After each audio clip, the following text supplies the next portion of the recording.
Welcome to study helpline. तो friends, आज मैं आपके लिए प्रैक्टिस सेट लेकर के आई हूँ जो कि आपके आने वाले एग्जाम्स के लिए काफ़ी ज़्यादा इंपॉर्टेंट है। तो आप इस वीडियो को पूरा देखिएगा। तो आइए स्टार्ट करते हैं। तो फर्स्ट क्वेश्चन हमारा, निम्न में से कौन सा ऊर्जा स्थानांतरण करने का तरीका है? तो ए ऑप्शन है इसका कन्वेक्शन, बी ऑप्शन है इसका इवेपोरेशन, सी ऑप्शन है इसका रेवोल्यूशन, डी ऑप्शन है इसका थर्मल एक्सपेक्शन। तो राइट आंसर क्या है?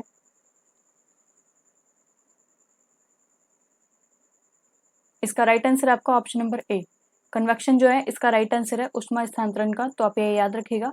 आइए इसके बारे में और जान लेते हैं। ऊर्जा या ऊष्मीय ऊर्जा का एक रूप है जो ताप के कारण होता है।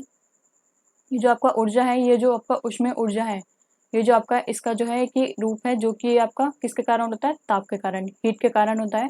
ऊष्मा का स्थानांतरण तीन विधियों से होता है: चालन यानी कि कंडक्शन, संवहन यानी कि कन्वेक्शन, विकिरण यानी कि रेडिएशन। तो आप ये याद रखिएगा, विकिरण जो है आपका रेडिएशन की वजह से होता है और जो संवहन है आपका वो कन्वेक्शन की वजह से होता है और जो आपका चालन है वो आपका कंडक्शन की वजह से होता है। तो आप ये याद रखिएगा, इसका स्थानांतरण तीन विधियों से होता है। तो आइए नेक्स्ट क्वेश्चन पे चलते हैं। सेकंड क्वेश्चन हमारा, निम्न में से कौन सी आत्मकथा जवाहरलाल नेहरू द्वारा जेल में लिखी गई थी? तो ए ऑप्शन है इसका discovery of world history, B option है इसका नेहरू बेनकाब, सी ऑप्शन है इसका टूवर्ड्स फ्रीडम, डी ऑप्शन है इसका इनमें से कोई नहीं। तो राइट आंसर क्या है?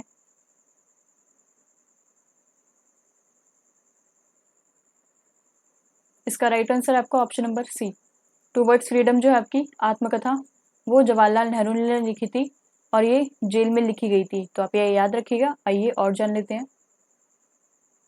टूवर्ड्स फ्रीडम 1936 को एक आत्मकथा के रूप में जाना गया इसे। यह भारत के प्रथम प्रधानमंत्री जवाहरलाल नेहरू द्वारा जो है लिखी गई थी। तो आप ये याद रखिएगा, प्रधानमंत्री जवाहरलाल नेहरू के द्वारा लिखी गई थी 1936 में, 1936 में, टूवर्ड्स फ्रीडम। तो आप ये याद रखिएगा। नेक्स्ट क्वेश्चन पे चलते हैं। थर्ड क्वेश्चन हमारा, एलिस इन द वंडरलैंड का निर्देशक कौन था? तो ए ऑप्शन है इसका लेविस कैरोल, बी ऑप्शन है इसका टिम बुटोन, सी ऑप्शन है इसका एलन रिकमैन, डी ऑप्शन है इसका इनमें से कोई नहीं। तो राइट आंसर क्या है?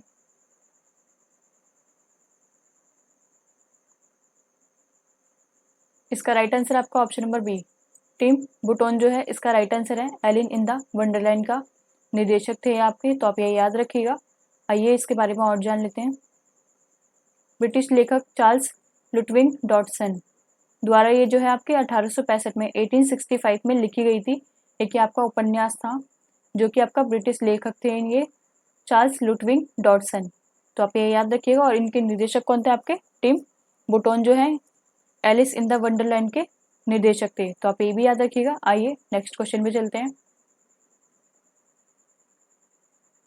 तो फोर्थ क्वेश्चन हमारा, 1815 में आयोजित कलकत्ता की पहली आत्मीय सभा के संस्थापक कौन थे? तो ए ऑप्शन है इसका राम मोहन राय, बी ऑप्शन है इसका लाला लाजपत राय, सी ऑप्शन है इसका रविंद्रनाथ टैगोर, डी ऑप्शन है इसका जवाहरलाल नेहरू। तो राइट आंसर क्या है? इसका राइट आंसर आपका option number A, Ram Mohan Roy द्वारा जो है आपकी आत्मीय सभा कलकत्ता में पहली बार आयोजित की गई थी। तो आप ये याद रखिएगा 1815 में। तो आइए इसके बारे में और जान लेते हैं। 1815 में कोलकाता में राजा राम मोहन राय द्वारा जो है आत्मीय सभा की स्थापना की गई थी। राम मोहन राय और राजा राम मोहन राय ये आपके एक ही है, इनका पूरा नाम है राजा राम मोहन राय। तो आप ये याद रखिएगा, आत्मीय सभा के संस्थापक हैं ये। तो आइए नेक्स्ट क्वेश्चन पे चलते हैं। तो फिफ्थ क्वेश्चन हमारा, भारत की संविधान सभा ने किस वर्ष में कामकाज प्रारंभ किया? तो ए ऑप्शन है इसका 1945 में, बी ऑप्शन है इसका 1946 में, सी ऑप्शन है इसका 1947 में, डी ऑप्शन है इसका 1948 में। तो राइट आंसर क्या है?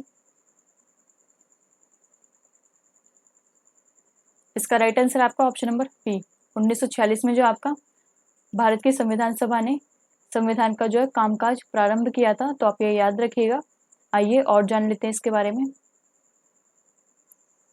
भारत के संविधान के निर्माण में संविधान सभा के सभी 389 सदस्यों ने जो है आपके महत्वपूर्ण भूमिका निभाई थी।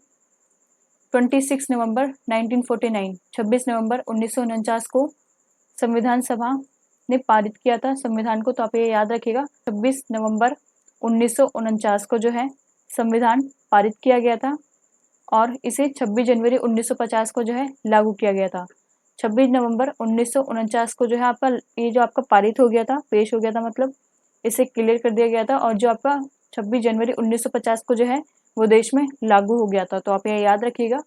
भारतीय संविधान में वर्तमान में 465 अनुच्छेद, 465 जो है आर्टिकल्स हैं, 12 अनुसूचियाँ, 12 शेड्यूल्स हैं और 22 भाग हैं। तो आप यह याद रखिएगा। अब तक इसमें 103 संशोधन किए जा चुके हैं। अब तक जो है आपके 103 संशोधन जो है किए जा चुके हैं। तो आप ये याद रखिएगा। दोस्तों, आपकी जो इन्फॉर्मेशन है ये आपकी वेरी इंपॉर्टेंट इन्फॉर्मेशन है। आप इसे कहीं साइड में नोट कर लीजिएगा क्योंकि इसमें से एक ना एक क्वेश्चन आपका एग्जाम्स में देखने को मिल जाता है। तो आप इसे साइड में नोट कर लीजिएगा। एंड दोस्तों, अगर आपको ये वीडियो अच्छी लग रही हो तो प्लीज़ इसे लाइक करें, शेयर करें, सब्सक्राइब करें हमारे चैनल को। तो आइए नेक्स्ट क्वेश्चन में चलते हैं। तो 6 क्वेश्चन हमारा, निम्न में से किस पदार्थ की गंध एथेनोइक एसिड जैसी होती है? तो ए ऑप्शन है इसका टमाटर का रस, बी ऑप्शन है इसका मिट्टी का तेल, सी ऑप्शन है इसका सिरका, डी ऑप्शन है इसका नींबू। तो राइट आंसर क्या है?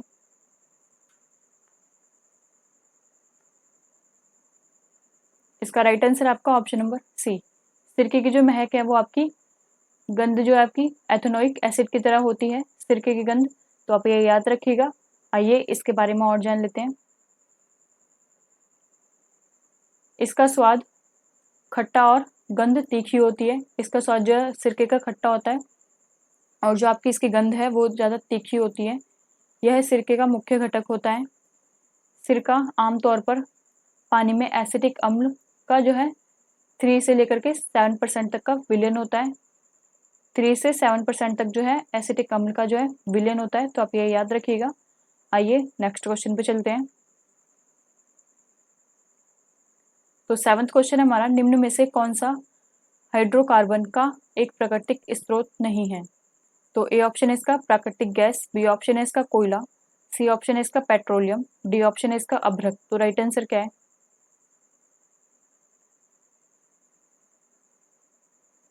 इसका राइट आंसर आपका ऑप्शन नंबर डी, अभ्रक जो है आपका वो हाइड्रोकार्बन का एक प्राकृतिक स्रोत नहीं है। और बाकी जो है आपकी प्राकृतिक गैस, कोयला और पेट्रोलियम जो है आपके प्राकृतिक स्रोत हैं का हाइड्रोकार्बन के। तो आप ये याद रखिएगा। आइए इसके बारे में और जान लेते हैं। हाइड्रोकार्बन के जो है 3 प्रमुख प्राकृतिक स्रोत हैं, कोयला क्षेत्र, पेट्रोलियम तेल क्षेत्र और प्राकृतिक गैस। तो आप ये याद रखिएगा। ये आपके तीनों मैंने ऊपर भी बताए हैं। तो आइए नेक्स्ट क्वेश्चन पे चलते हैं।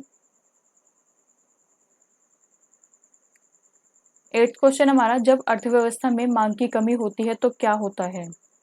तो ए ऑप्शन है इसका गरीबी, बी ऑप्शन है इसका निष्क्रियता, सी ऑप्शन है इसका व्यापारिक मंदी, डी ऑप्शन है इसका मुद्रास्फीति। तो राइट आंसर क्या है?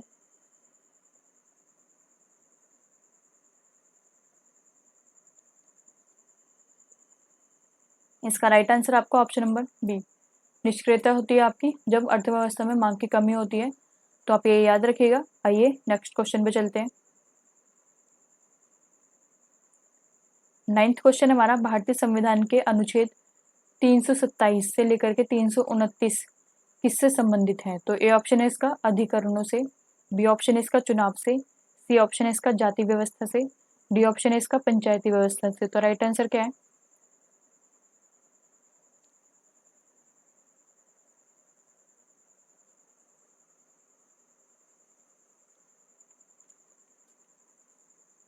इसका राइट आंसर आपका ऑप्शन नंबर बी, चुनाव से संबंधित है आपका भारतीय संविधान के अनुच्छेद 327 से लेकर के 329। तो आप ये याद रखिएगा। आइए और जान लेते हैं इसके बारे में। और जो आपका पंचायती व्यवस्था है यह आपका आर्टिकल 40 में आता है। तो आप ये भी याद रखिएगा क्योंकि कई बार एग्जाम्स में ये पूछा गया है पंचायती व्यवस्था किस आर्टिकल से संबंधित है। तो आप ये याद रखिएगा, आर्टिकल 40 से संबंधित है पंचायती व्यवस्था। तो आइए इसके बारे में और जान लेते हैं।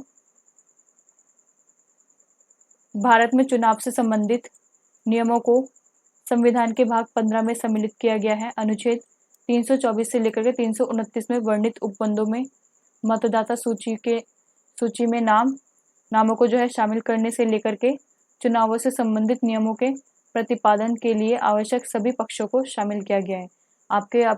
ये जो है 327 और 329 तो है ही, साथ में आपके जो स्टार्ट होते हैं वो 324 से लेकर के 329 तक जो है आपके इसमें चुनाव सम्मिलित हैं।